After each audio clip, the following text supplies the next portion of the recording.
what we're looking at is a systematic playing out across the entire population of techniques of coercion, imposition, and perceptual programming that have been done on individuals since way, way back.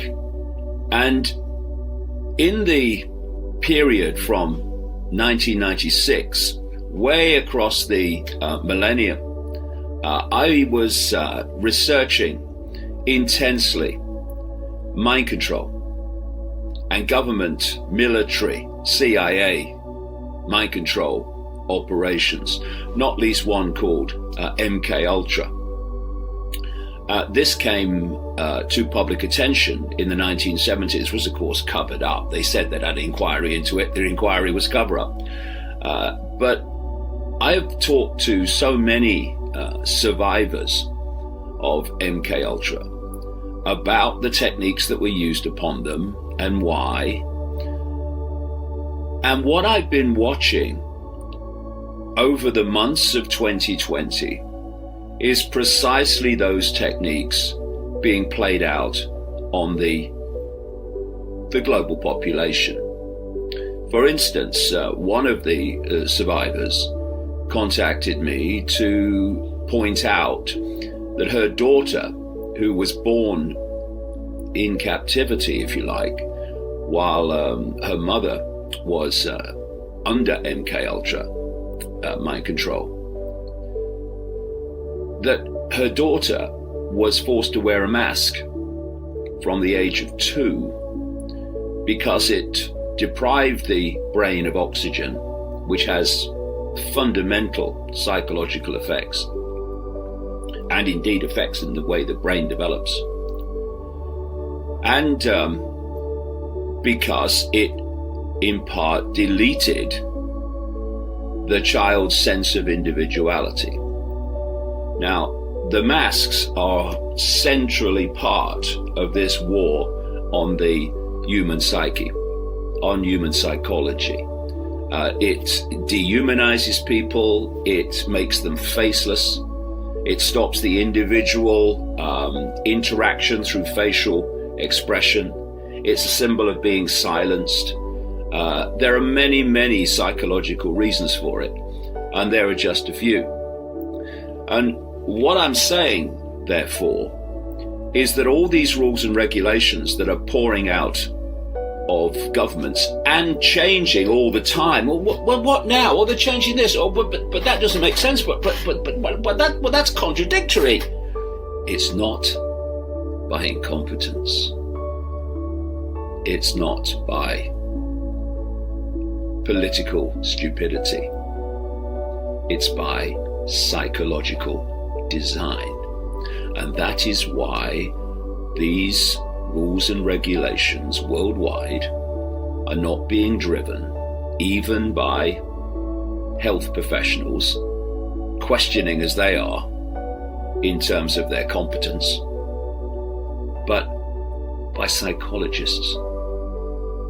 The woman who was pushing mandatory masks in Britain, a government scientific advisor, yeah, right, was not an advisor on medicine. She was an advisor on psychology. In 1956, a psychologist called Albert Biederman developed a framework. It's called the Biederman's Chart of Coercion. A framework for understanding the methods by which foreign armies, as it says here, used to extract false confessions from prisoners of war.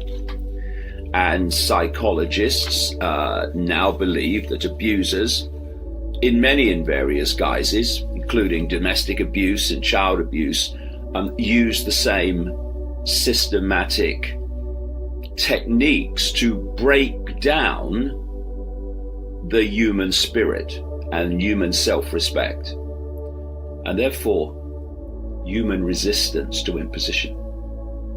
And these are some of the methods, and I'll go into them in a little bit more detail when I've listed them.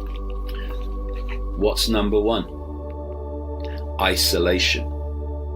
This is what all the social distancing is all about. This is what the lockdowns in this psychological context are about.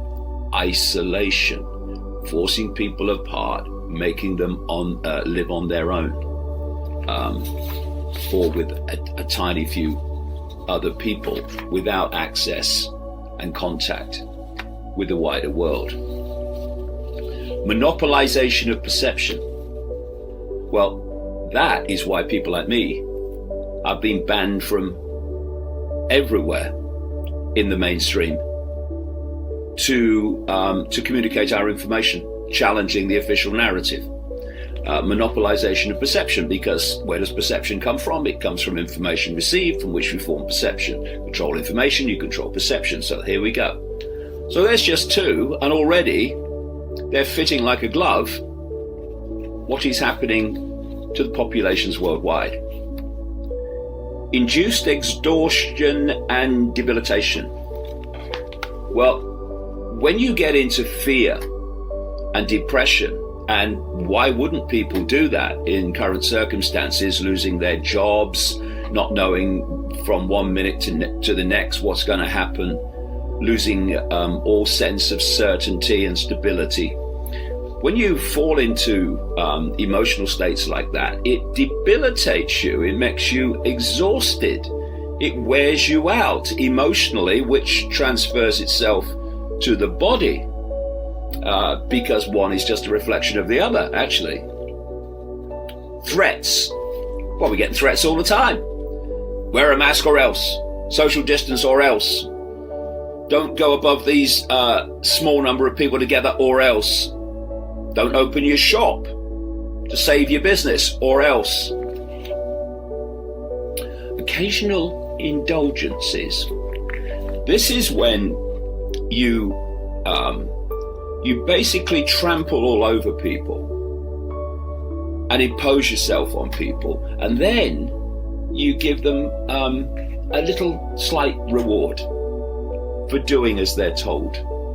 And this is all part of the basically training the dog syndrome, which they're using on humanity collectively today.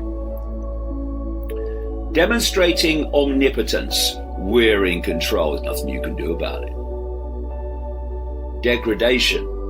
What degradation? Just take one example. Going around wearing a face nappy or a face diaper because some prat in a dark suit decrees that you must. Now, if you concede to that, then that's degradation. Where's the self-respect in that? And then enforcing trivial demands. Well, my goodness me, have we not seen that all the time in the last few months? The more trivial, stupid, and ridiculous the demand that you still comply with, no matter how trivial and ridiculous and stupid it is, the more the human spirit, human self-respect, human sense of dignity is being destroyed. And you take them away, and what is left? Compliance, submission.